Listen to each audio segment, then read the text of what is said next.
Biye sibiri don ye otokalo tile 30 san 2025 Bamakɔ News TV filɛlibagaw a ye aw bisimila an ka kunnafoni sentelimow kɛnɛ kan. Kunnafoni daminɛ la kalanko binna kun kan min ye kalanko minisiriso ale kɔni bɔra ka laseli kɛ ka yira k'a fɔ min ye maa n'ale de bɛ baara kɛ kalanko minisiriso la n'olu yɛrɛ kɔni tɔgɔ tɛ min ye u ka masiniw kɔni kɔnɔ kɛrɛnkɛrɛnnenya la maa minnu bɛ yen nɔ min ye ministère de l'éducation na n'olu ka min ye baara bɛnnen bɛ cɛkɛlaw ka koɲɛw ɲɛnabɔli ma ni o ye gestion des ressources humaines maaw ye maa bɛ yen nɔ ni olu tɔgɔ kɔni tɛ olu ka masiniw kɔnɔ min ye kalanko minisiriso kɔni bɔra k'a yira k'a fɔ ayiwa o mɔgɔw kɔni ka sara o tigɛli bɛna daminɛ min ye septembre kalo in na san 2025.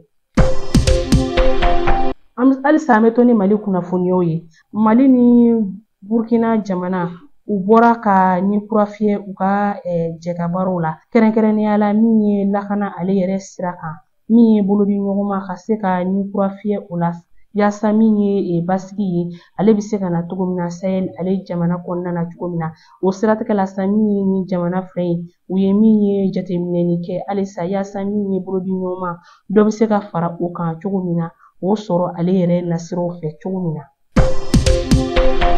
Mali furancɛrɔ fanga wasabulon ɲɛma ni o ye Oroda Maliki Jawo ye ale ye min ye Lion Club International ale ka lasigiden n'a bɛ wele ko Dr Hassan Braz a y'o bisimila kunun jumadon n'o bɛnna otokalo tile 29 ma san 2025 sigi ninnu bolila min ye baara minnu ni Lion Club International n'a sera k'o kɛ an ka jamana kɔnɔ ale ni min ye farafinna ale fɛnɛ gun kan a bɛ ye k'a fɔ Lion Club International ale ye jɛkulu ye jɛkulu min n'a bɛ baara kɛ sira caman fɛ i n'a fɔ min ye jamanaden ya yɛrɛ ka se ka o sabati bɛn ni keleya o sabati jamanaw ni ɲɔgɔn cɛ o tɛmɛnen kɔ ka bɔ yen dɛmɛ ni dɛmɛ ka se ka o ta k'o don jamanaw kɔnɔna na wa min ye kɛnɛya sira fana ye Lion Club International a bɛ ka a se kɛ olu la kosɛbɛ.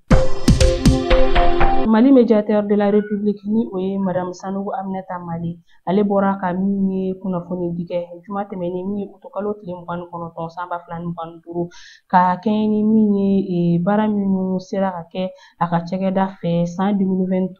fo ka taga se san 2024 ma o kɛnɛ kan a y'a yira k'a fɔ dugukoloko mankan min ni ale sɛbɛkɔrɔ ka ca an ka jamana kɔnɔ ko waati dɔ sera min ye jamana marabaaw ye u ka se ka u kɔfilɛ kɛ min ye dugukoloko mankan in na yaasa min ye fɛɛrɛ kɛrɛnkɛrɛnnenw olu bɛ se ka sɔrɔ a la cogo min na.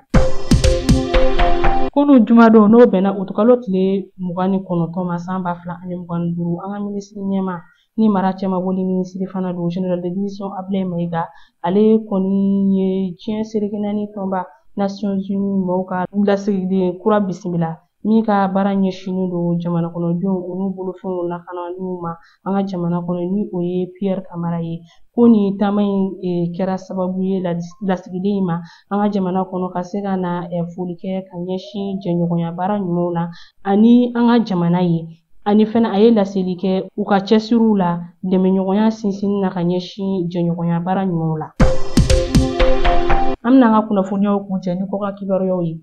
Turki jamana ale ni Israel jamana cɛ sɛbɛkɔrɔ gɛrɛyalen don o de siratigɛla min ye Turki jamana ale bɔra ka jira k'a fɔ ko jagoko min ye n'a kun bɛ Turki ale ni Israel ni ɲɔgɔn cɛ min ye nin jamana fila in cɛ jagoko Turki y'a yira k'a fɔ ko o jɔra o tɛmɛnen kɔ ka bɔ yen nɔ Turki jamana bɔra ka laseli kɛ ka yira k'a fɔ a ka sanfɛ siraw a bɛna olu bɛɛ lajɛlen tigɛ min kɔni ye Israel jamana na wa min fana ye min ye a ka jikan siraw kɛrɛnkɛrɛnnenya la min ye a ka bateau bɛ jɔ yɔrɔ min na ni o ye pɔriw ye ko olu bɛɛ lajɛlen bɛna jɔ Israel jamana kɔni na. Maa kɔni bɛ se ka a yira k'a fɔ ko ni jamana fila in kɔni cɛ la ni waati in na a sɛbɛkɔrɔ gɛrɛyalen don kosɛbɛ. Ne de bɛ dan sigi bi an ka kunnafoni sentellimaw na aw ni ce aw ka ɲɛmadali ani aw ka kulomajɔw la aw k'an bɛn don n'a nataw la.